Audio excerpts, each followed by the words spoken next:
மதுரையில் நாளை நடைபெறும் திமுக பொதுக்குழு கூட்டத்திற்காக பிரம்மாண்ட ஏற்பாடுகள் செய்யப்பட்டுள்ளன. மதுரையில் 47 ஆண்டுகளுக்கு பிறகு திமுக பொதுக்குழு கூட்டம் நாளை நடைபெறுகிறது. இதில் திமுக தலைவரும் முதலமைச்சருமான மு.க.ஸ்டாலின், துணை முதலமைச்சர் உதயநிதி ஸ்டாலின், அமைச்சர்கள், எம்பிக்கள், எம்எல்ஏக்கள் பங்கேற்கின்றனர். இதையொட்டி மேலூர் சாலையில் உள்ள உத்தங்குடியில் 30 ஏக்கர் பரப்பளவில் 10,000 பேர் அமரும் வகையில் பிரம்மாண்ட அரங்கு அமைக்கப்பட்டுள்ளது.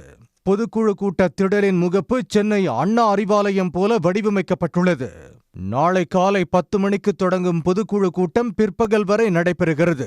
இக்கூட்டத்தில் பங்கேற்பதற்காக இன்று காலை 11:30 மணிக்கு சென்னையிலிருந்து விமானத்தில் புறப்படும் முதலமைச்சருக்கு மதுரை விமான நிலையத்தில் திமுக நிர்வாகிகள் உற்சாக வரவேற்பு அளிக்க உள்ளனர்.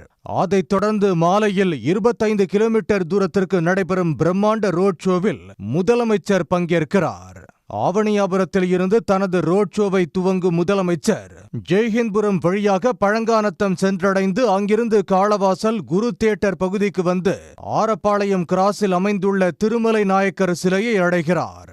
பின்னர் புது ஜெயில் ரோடு மதுரா கோட்ஸ் வழியாக செல்லும் முதலமைச்சர் அங்கு அமைக்கப்பட்டுள்ள திமுக முன்னோடிகளில் ஒருவரும் மதுரை மாநகராட்சியின் முதல் மேயருமான முத்து சிலையை திறந்து வைக்கிறார். முதலமைச்சரின் இந்த ரோட் ஷோ திருப்பரங்குன்றம், மதுரை மத்தி, மதுரை மேற்கு ஆகிய 3 தொகுதிகளை இணைக்கும் வகையில் திட்டமிடப்பட்டுள்ளது. உடனுக்குடன் செய்திகளை தெரிந்து கொள்ள சன் நியூஸ் பெல் ஐகானை கிளிக் பண்ணுங்க.